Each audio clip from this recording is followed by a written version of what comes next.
Hi friends, നമുക്കൊരു വചനം വായിച്ച് നോക്കിയാലോ. ആരെങ്കിലും എന്നെ അനുഗമിക്കാൻ ആഗ്രഹിക്കുന്നെങ്കിൽ അവൻ തന്നെ പരിത്യജിച്ച് തൻ്റെ കുരിശുമെടുത്ത് എന്നെ അനുഗമിക്കട്ടെ. ഇത് മാർക്കോസ് എഴുതിയ സുവിശേഷമാണ്, 8-ാം അധ്യായം 34-ാം തിരുവചനം. വചനം പറഞ്ഞ് നമുക്ക് ശ്രദ്ധിക്കാം. തൻ്റെ സഹനം ഒഴിവാക്കാൻ ആഗ്രഹിക്കുന്ന ശിഷ്യന്മാരോട് സഹനം തൻ്റെ മാത്രം നിയോഗമല്ലെന്നും തൻ്റെ ശിഷ്യത്വം ആഗ്രഹിക്കുന്ന എല്ലാവരും തന്നെ പോലെ തന്നെ സഹനം ഏറ്റെടുക്കണമെന്നും യേശു നിർദ്ദേശിക്കുന്നു.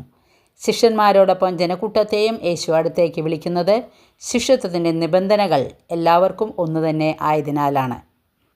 തൻ്റെ കുരിശെടുത്ത് എന്നെ അനുഗമിക്കട്ടെ എന്ന് ആഹ്വാനം ചെയ്ത കർത്താവെ, സ്വയം പരിത്യജിച്ച് മരണം വരെ നിന്നെ അനുഗമിക്കാൻ ഞങ്ങളെ സഹായിക്കണമേ. മാനുഷിക ചിന്തകളും സ്വാർത്ഥപരമായ പദ്ധതികളും സ്വന്തമായ ഇഷ്ടാനിഷ്ടങ്ങളും ഞങ്ങൾ കൈവിടട്ടെ. സമഗ്ര പരിത്യാഗത്തിലൂടെ സ്വയം ശൂന്യവലിക്കാൻ ഞങ്ങളെ ശക്തരാക്കണമേ.